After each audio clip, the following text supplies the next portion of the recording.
Good day sir. So karon atong ako ang gamon ron is to solve ang correction of the current variation sir. So ako ipakita kung saan pagkuha ang current year o ang given year o saan mo siya pag solve.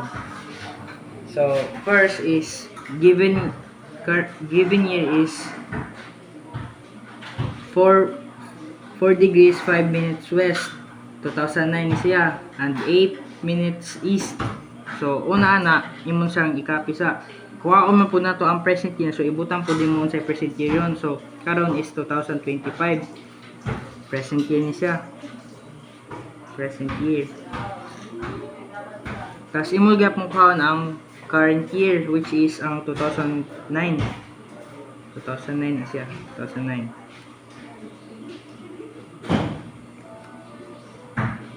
So, ang first step ni mga buhaton is imo na siyang i-minus 2020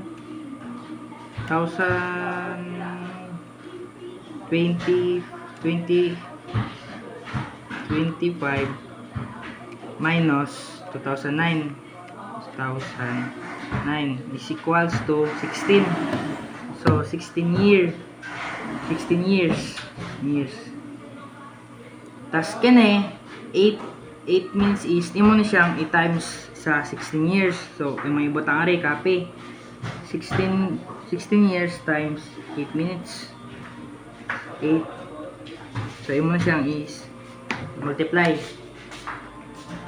Nara, 16 multiplied by 8 is equals to 128. Imo din na siyang ibutang ari. So, imo rin po siyang i-copy but imo na mo siyang himong degree. 128 degree divided by 60. So kung ang pangangutana asa gikan ni 60, ang 60 is katuning sa compass overall round. So 60 minutes ni siya, equivalent to 1 hour. So ang next step ana is imo siyang divide 128 degree divided by 60. So atong i-solve 128 divided by 60 is equals to 2.13. Mo siyang i-copy na yan. May butang 2.13 degree. So kani siya, di pa ni siya mo ang final answer kay mag-define pa ni siya sa degrees and minutes. So imo sa ang buhaton nimo ana imo siyang i-copy, butang nimo sa ubos 2.13 degree. So ang as I said, di pa ni siya mao, imo siyang butan og or. Imo pa maning buhaton. Imo ni siyang i 0.13 man siya, imo copy 0.13 multiplied by 60.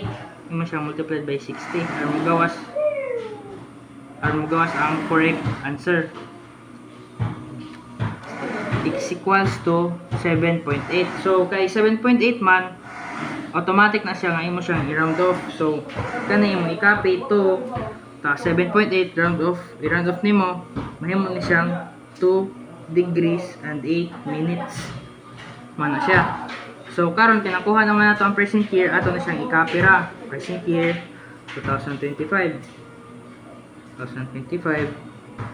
imong ibutang is 2 degrees and 8 minutes. So ang 2009 is imo gyud na siyang i-copy. Copy gyud mo siya as a given na 4 minutes ay 4 degrees and 5 minutes west. So kanina kay kuan siya 2 degrees and 8 minutes east. So ang rule ani is imong sundon is kanang pinakadako. So ang mahimo na ni is imo na siyang butangan og variations or ma-determine kung unsa ang correct answer sa imong pag-solve. Imong ibutang is ang sundon nimo na yung pinakadako man. So ang west kay kaniman sa 2009 dako man. So imong ibutang 2 degrees 8 minutes west. So man siya ang final variation.